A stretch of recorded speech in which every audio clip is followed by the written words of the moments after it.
Hi guys, it's Nunu and I'm here with you in week 4 of 6, July 1st through 7th, 2019. And what do we have this week on our bulletin board and home? We have a link to discussion 4 and an MLA quiz and modules, which is also accessible right here. And on our bulletin board, we have this very important joke. For a fair selection, everybody has to take the same exam. Please climb that tree. And we have a monkey who can, of course, climb the tree, a penguin, an elephant, a fish, a seal, and a dog. And the teacher sitting behind the desk, the educator. And we have to think about what that means about our education system. Maybe it's right here with what Albert Einstein was quoted as saying, "Everybody is a genius, but if you judge a fish by its ability to climb a tree, it will live its whole life believing that it is stupid." So that's the idea that there's a one-size-fits-all education, and it's suited to one particular kind of student, but not to the different kinds of gifts and abilities that other students bring. Okay, let's go down below now, and let me summarize what we've done so far in this class. We started with discussion 1. We discussed the quality of your educational journey and whether it prepared you for college-level work and gave you a positive self-concept as a student. Via study, you could master complex information. In discussion 2, we learned how to scaffold or build a research paper.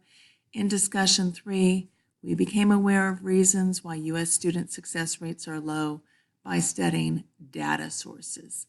And of course, those are the numbers which you'll need to use in your research paper. And in discussion 4, we'll discuss chapter 2 of Pedagogy of the Oppressed. And I'm going to highlight it and italicize it because it's a book and it's italicized.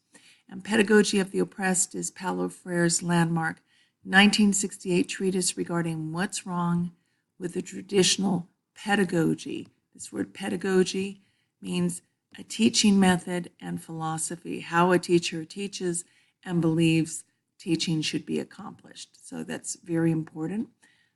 Chapter 2, Pedagogy of the Oppressed, Paulo Freire. And we'll discuss Carol S. Dweck's seminal, which means breakthrough, 2008 article, Brainology, which focuses on positive and negative student mindsets, the fixed mindset and the growth mindset. In the process, we'll zero in on how teachers, the curriculum, what you're taught, students themselves, and parents contribute to low student success rates.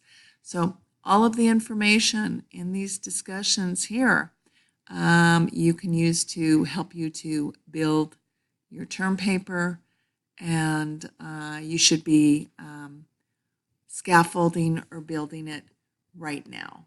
And how are you going to do that? It's through the annotated outline that we learned about in discussion 2. Okay, so I'm going to go back into our classroom here, and I'm going to remind you that I'm here in Inbox. I care very much about your education, that what you learn in this class is meaningful and useful to you and enlightening, and it explains things you may not have understood about our educational system. Okay, so email me if something's not clear. If you have any questions or concerns, you want to chat about an assignment, don't ever be afraid you're emailing me too much, or you shouldn't email me. I'm here to guide you. Okay, so a final reminder, as if you don't know already, our research paper topic is, what is the cause or causes of low student success rates in the U.S., and what is the solution or solutions to this problem? We are on a journey to find the answer to this issue. Okay, let's have a good